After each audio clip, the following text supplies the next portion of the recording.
আসসালামু আলাইকুম ওরহমতুল্লাহ।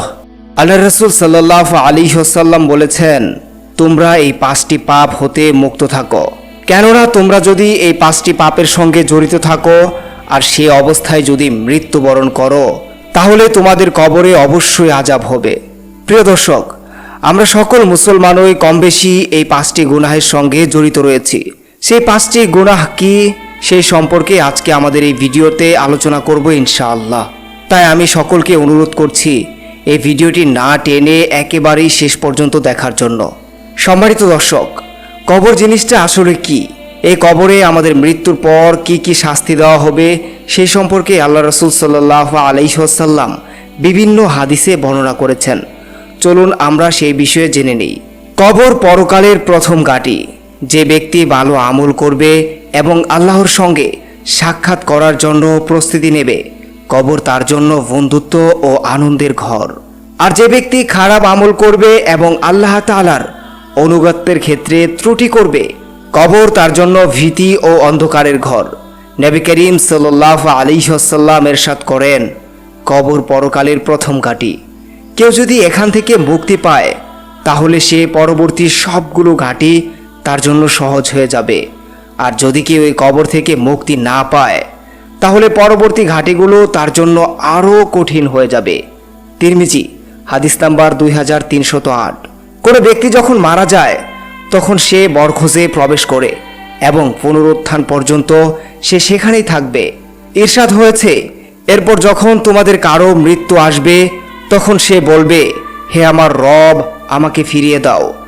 আমি তো যেইগুলো রেখে এসেছি সেইগুলোর ব্যাপারে নেক আমল করতে পারি। প্রিয় বন্ধুরা, এটা কখনোই সম্ভব নয়, কারণ এটি একটি কথার কথা, আর সেই মৃত ব্যক্তি তো সেটা বলবেই। কেননা মানুষের পাশ্চাত্যেই রয়েছে বরখোঁজ পুনরুত্থান পর্যন্ত। সূরা মুমিন আয়াত 99-100।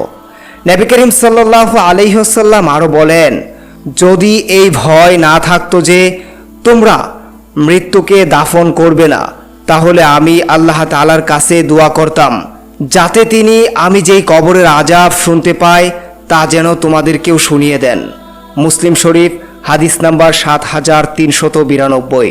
মহানবী সাল্লাল্লাহু আলাইহি ওয়াসাল্লাম প্রায়ই এই দোয়া করতেন, হে আমার আল্লাহ, আমি তোমার কাছে কবরের আযাব থেকে আশ্রয় চাই।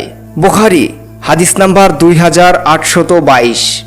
প্রিয় বন্ধুরা, এইসব হাদিস থেকে কবরের আযাবের সত্যতা প্রমাণিত হয়। এখন প্রশ্ন হলো, কি কি কারণে কবরবাসীরা আযাব ভোগ করবে? এই প্রশ্নের জবাব সংক্ষিপ্ত ও বিস্তারিত দুইভাবেই দেওয়া যায়। সংক্ষেপে বললে, মহান আল্লাহ তাআলাকে না চেনা, তার আদেশ অমান্য করা এবং গুনাহের কাজে লিপ্ত হওয়া কবরের আযাবের অন্যতম কারণ। বিস্তারিতভাবে বলতে গেলে, যা রাসূলুল্লাহ সাল্লাল্লাহু আলাইহি ওয়াসাল্লাম যেই লোকদের সম্পর্কে কবরের আযাব ভোগ করার কথা বলেছেন, তাদের মধ্যে অন্যতম হলো 1. কুৎসাকারী ও পরনিন্দুক। যারা মানুষের কুৎসা রটায় এবং অপরকে নিন্দা করে, তাদের কবরে আযাব হবে। নাম্বার 2, যে ব্যক্তি প্রস্রাব বা পায়খানা করে উত্তম রূপে পবিত্র না হয়। আল্লাহ রাসূল সাল্লাল্লাহু আলাইহি ওয়াসাল্লাম বলেছেন, যদি কোনো মানুষ প্রস্রাব বা পায়খানা করে উত্তম রূপে পবিত্র না হয়, তাহলে সে কবরে আযাব ভোগ করবে। নাম্বার 3, মিথ্যুক। যদি কোনো ব্যক্তি কথায় কথায় মিথ্যে কথা বলে, অকারণেও মিথ্যে কথা বলে, তার জন্য কবরে আযাব হবে। নাম্বার 4, জেনাকারী।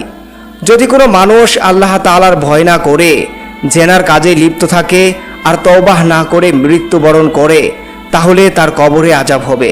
নাম্বার 5, সুদখোর। যদি কোনো ব্যক্তি দুনিয়াতে বেঁচে থাকা অবস্থায় সুদ খায় এবং আল্লাহ তাআলার কাছে ক্ষমা না চেয়ে মৃত্যুবরণ করে, তাহলে তার কবরে আযাব হবে।